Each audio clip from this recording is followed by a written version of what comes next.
Christina Applegate had everything that signaled a successful Hollywood life: recognition, riches, and an impeccable career path. Hidden underneath that polished exterior, however, were troubling truths she kept concealed for 30 years. These included a home invasion by a stalker who wore her clothes, an anonymous Twitter account threatening to murder her fiancé, and an evening with a famous television producer that left behind bruises she could never explain. At only 19, she became pregnant by a man who pressed a broken glass fragment against her throat. Remarkably, every person working on the set of Married with Children knew about the mistreatment she suffered. The lingering question is why nobody stepped in. When the authentic account of her existence finally emerged, it turned out to be far grimmer than anyone anticipated. Born in Hollywood, California, on November 25, 1971, Christina Applegate's life was connected to show business from her first breath. Her father, Robert William Bobby Applegate, served as a staff producer at Dot Records. Her mother, Nancy Lee Pretty, worked as a folk singer and actress who had released an album named You've Come This Way Before. Nancy chose Christina's name after Andrew Wyatt's painting Christina's World and subsequently used that same title for one of her songs, as though her daughter's journey and her own professional life were being merged into a single narrative. That narrative shifted almost right away. Her parents separated within months after she was born. Her father later remarried and had 2 additional children, Elisa in October 1977 and Kyle in July 1981. Meanwhile, Christina lived with her mother in the Laurel Canyon scene of the 1970s. Finances were tight, with no extra assistants or babysitters available. As a result, Christina was brought into her mother's work life early. Before she could even talk, she was already being placed in front of a camera. At only 3 months old, she appeared in a Playtex baby bottle commercial. Soon after, she was featured alongside her mother in a 1972 episode of Days of Our Lives. In a peculiar detail that reveals much about child acting, baby Christina was cast as a baby boy simply because the production required an infant, and she happened to be there. By the time she reached kindergarten, she already possessed a Screen Actors Guild card, having worked for years before she was old enough to read the contracts behind those jobs. This type of upbringing accelerates growing up. It instructs a child that adults will decide your identity, your appearance, and the part you must perform. It also teaches that those expected to safeguard you may also be the same people exhibiting you. For Christina, those lessons did not conclude when she left a film set. They trailed her home. The darkest phase of her childhood took place between ages 3 and 7.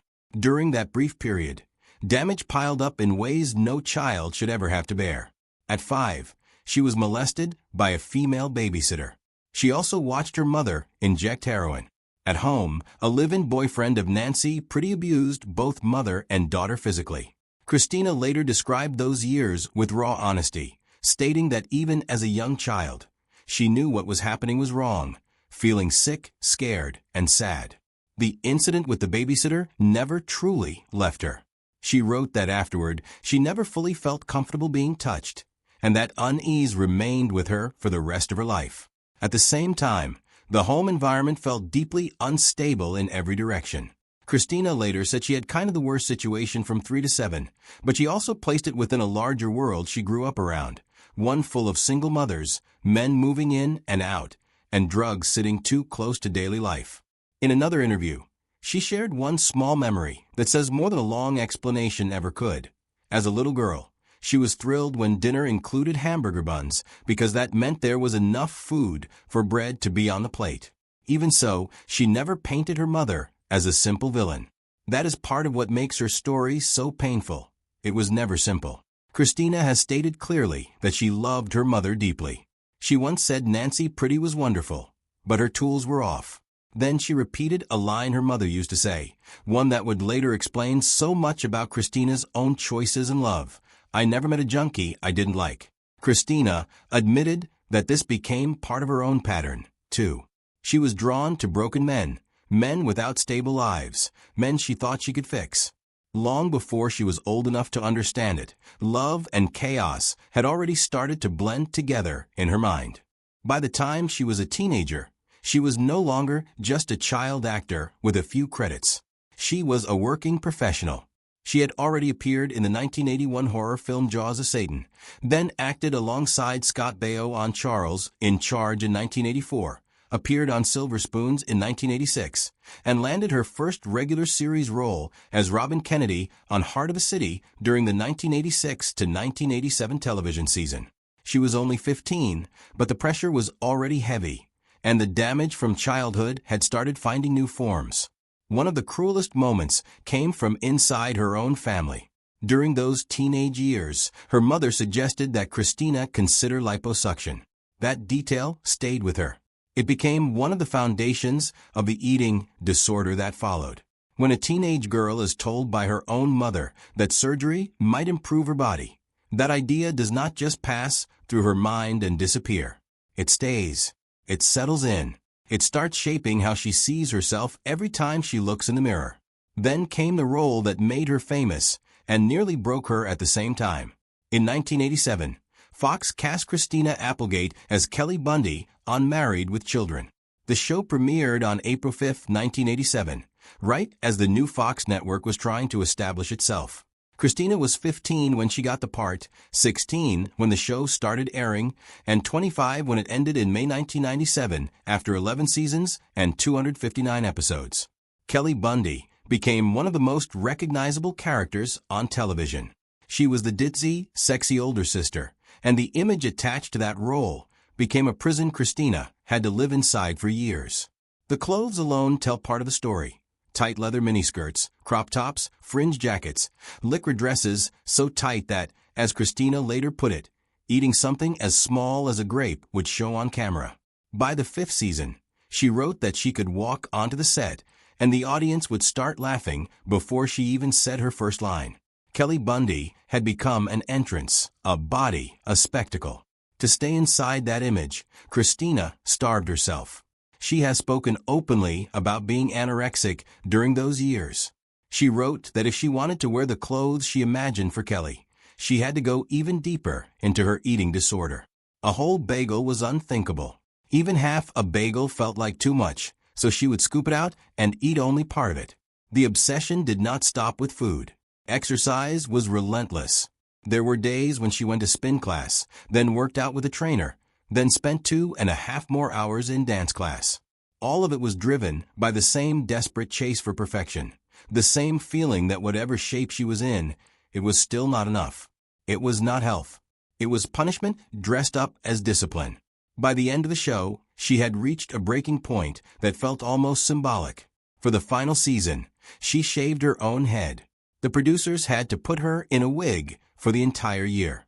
It was her way of refusing, in at least one small way, to keep handing over every part of herself to Kelly Bundy.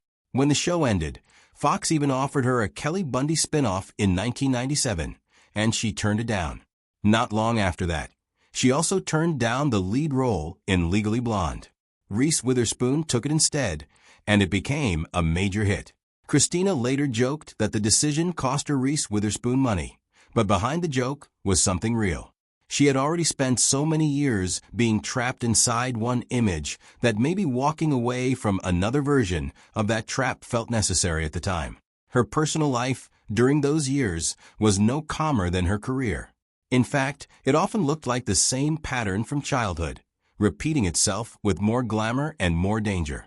One of the most famous stories from that era happened on September 6, 1989, at the MTV Video Music Awards.